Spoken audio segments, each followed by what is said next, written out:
Hello, friends. Welcome back. So, we are going to discuss today about the Holy Science, chapter number 2.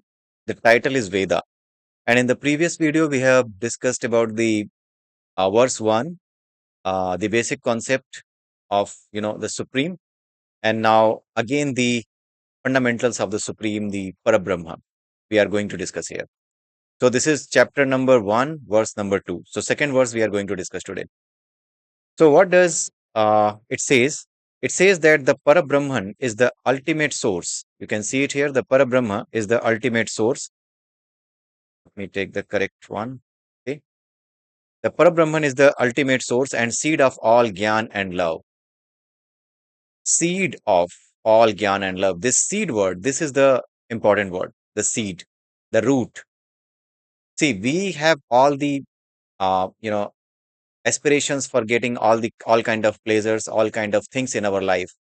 So all those things which gives us a kind of pleasure, which gives us a different kind of feeling, which make us feel better, which make us feel good. All those feelings are the main thing. Our body is just the mean to feel those feelings. There is no importance of our body apart from the fact that we want to feel the pleasure from this body. The only these the feelings that we want to live in our life. For that only, our body is a mean. Our body is a material for that, right? So, Parabrahman is the ultimate source and the seed of all Gyan. So, whatever knowledge we have, whatever we can explore in our life, whatever about this nature or whatever, about ourselves, whatever we can know, whatever we know till now in our life, all that is known as some kind of knowledge, some kind of Gyan, right? So, what is that? Where is the seed of that? Why we can manifest that knowledge? Why we can bring out that knowledge from within us? Because we have the seed of that knowledge inside us. Without the seed of that knowledge inside us, we cannot bring that knowledge or that gyan outside, right? Newton was a great scientist. He had the feeling that there is something, there must be something which is pulling everything thrown upwards towards the center of the earth or towards the earth itself. For most of the people, it could be that this kind of feeling, like this kind of understanding of Newton at that time may not be relevant. Okay, they might be laughing at him, and they were laughing at him. Most of the people used to laugh at him. What kind of things he used to think of, right? That way, people used to laugh at him. Why is thinking that way? He's not a normal person. Most of the people used to say that, and most of the people who are living in today's era and those who say that we love science, we believe in science, we don't believe in God, we don't believe in anything else. Everything is science for them. That is what they say. If you ask them a simple question that if you were born in the era of Newton, when people were laughing at him, or when you were born, suppose you were born in the era of Edison and people were laughing at him, then what would you have done? Would you have taken the side of Newton and Edison, and you should have thought of like how they are working, what is their work? Would you have thought of that, or would you have been among those people who were laughing at him? Then in that case, these people from our era, they will tell you the lie. They will say that we have that scientific mindset, so we could have gone with them. But this is not true. Whatever people are there in today's era, they are just the people who make gimmick of science, right?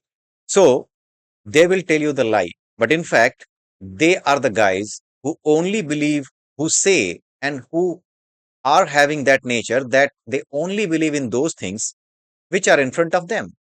They cannot believe on those things which are not in front of them. Their straightforward logic is that we don't believe in anything which we have not seen, right? So if they say that we would have taken the side of Edison or taken the side of Newton, then in that case, this is a plain lie. This is a straightforward lie. There is nothing truth in it, right? So let us see. Let us come back to our verse. So whatever gyan, whatever knowledge we have, or whatever, kind of compassion inside us is there, whatever kind of feeling, which is known as the love inside us, we, start loving animals, we start loving any other person, we start loving, we have a, by default nature to love our loved ones. Like, I mean, if someone is my child, I will by default love him. So there should be some seed of this love. That is why we are able to feel this love. These seeds, these feelings are known as bhava. In Hindi, they are known as bhava, Bhav. Just pronunciate it, it is bhava. So all these things are the bhava, right? And these bhava are the manifestation of those that energy which is known as the Parabrahma, or that is known as the Supreme, right? So the Parabrahma is the ultimate source and seed of all jnana and love, all power and source of all pleasure. He is the one only. All power, whatever kind of energy, whatever kind of things you are able to see in this world, like you are able to see the sun, you are able to see the, we are able to feel the energy, or you can say the power of the God in the form of sunlight, right? So that sunlight is just the manifestation of that power, which is known as the Supreme. So without that sunlight, nothing can sustain on this earth. So that sunlight is also from that particular source, which is known as the Parabrahma. And whatever kind of pleasure we want to live in our life, he is also the source of all those pleasures, because all the seeds of all the pleasures, all the seeds of all sorrow, all happiness, that is all inside only that one particular energy, which is known as the Parabrahma. So we are all energies. In fact, anything which is manifested from us is the energy only. You have seen many beautiful flowers, those are artificial flowers, and there are number of artificial lights and all those things around them, those artificial lights making it really beautiful, right? But ultimately, what is that? Ultimately, that is just the electric power, that is electricity only, which is which has manifested in the form of the beautiful, beautiful kind of different kind of bulbs, and different kind of, what do you say, whatever, I don't know, I'm not just able to recall it, but yeah, that's all that you use in your houses for decoration. That kind of lights, those kind of lights are there. So what are those lights? Beautiful lights. Those beautiful lights are nothing but just the manifestation of the energy, which is electrical energy. And that electrical energy is again sustaining because of that Parabrahma, which is spread all across the universe, right? So that energy is the supreme source of all kind of powers, all kind of energy. And whatever pleasure, whatever sorrow, whatever happiness, whatever we feel, all those feelings, they are also just the manifestation of that one Parabrahma, right? So he is the source of all the pleasures, he is the source of all the power, which manifests itself into the many forms. He is the ultimate source for all those things. He is Chitta. We will understand about the Chitta in the coming videos. There are two things. One is Chitta, right? And one is Chitta, A at the end. Chitta and Chitta. These are the two things.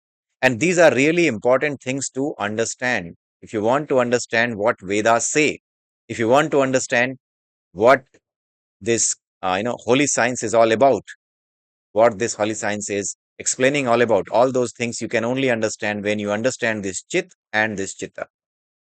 So there is a difference between the two, Chit and Chitta.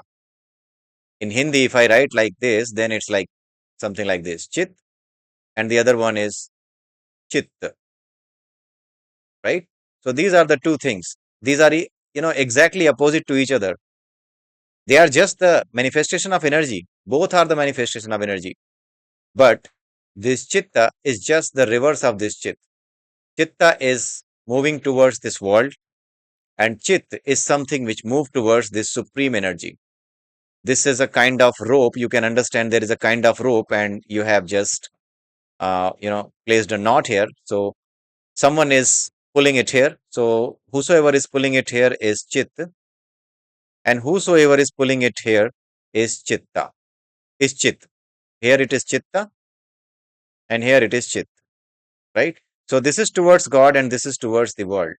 This is the boundary line of where from wherever this starts, this is the boundary line of Para, there is one Para and there is one Apara, right? So there are two different creations. In one creation, there are two different creations, two sub creations under one creation from that Para Brahma. One is known as Para and the other one is known as the Apara, right? So we all will discuss about all these things in the coming videos.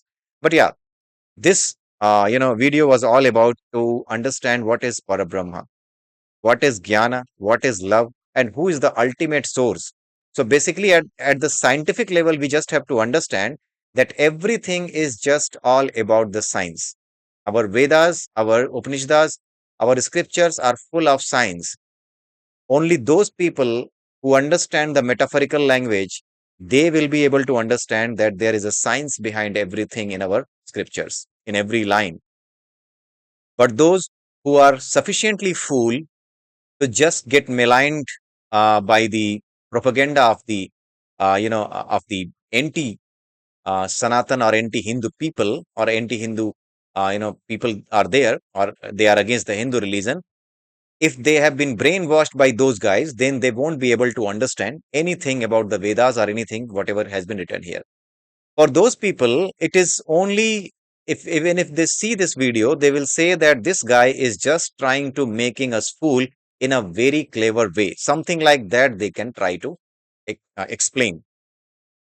But let me tell you, I don't do anything. I don't plan any such thing. These are the things which are explained as it is and how it should have been understood. Those all things I'm explaining to you.